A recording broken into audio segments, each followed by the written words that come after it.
good things right off the bat from 22-year-old Darin of Fredericton, New Brunswick. At his first major games, Darin fired down the runway and planted a very solid 1.5. Canada started to run things together on the vault. 23-year-old Roshan Amendra, born in Italy, now trains at the National Center in Fredericton. Roshan further enhanced Team Canada's image by performing a double twist and fought for every 1/10 of a point. That's Roshan Amendra, the veteran of the team, 7 times to the World Championships. Kris Burley of Truro, Nova Scotia. And he's the only one on the team to throw a huge 10-point vault. That's a Roshan. You've got to be tough to hang on, and he is. Big score for Kris. This is Maple Ridge, BC's Grant Golding. He was a member of the bronze medal winning team at the Commonwealth Games in Malaysia.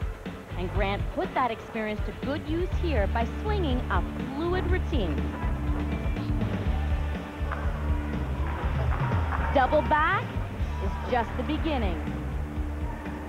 He threw another one just to impress the judges. Grant competes for the Twisters Gymnastics Club in Abbotsford, British Columbia, and he's coached there personally by Ikeda, who is one of the national coaches here. And Mitz also happens to be the father of one of Grant's teammates, Richard Ikeda. There's a look at Mitz there. Grant Golding on the parallel bars.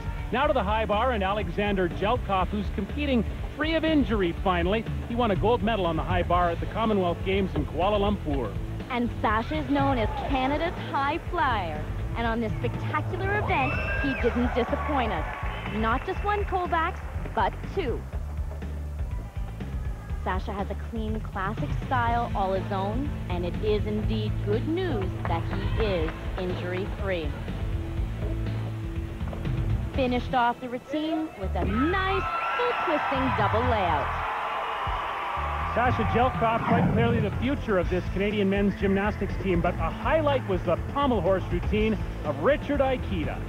Richard comes up with the right stuff just when the Canadian team needed it most. Ikeda has a long history of excellence on this event.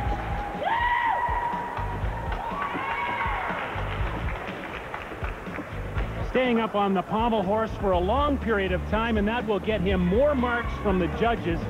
It's just an excellent routine for Richard Ikeda, who has medaled in this event several times internationally.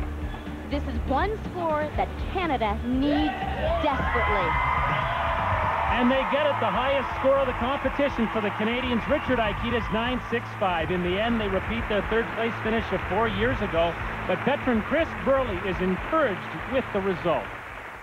Well, this is a good opportunity to get them onto a podium in an environment like this, which is a really intimidating environment if you've never been into, which is what we're going to be doing at World Championships.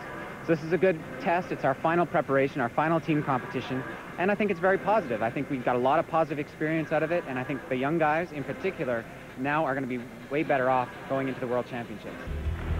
So the Canadian men add bronze to the beautiful gold won by the women earlier. Now it's on to the individual all-around here at the Winnipeg Arena.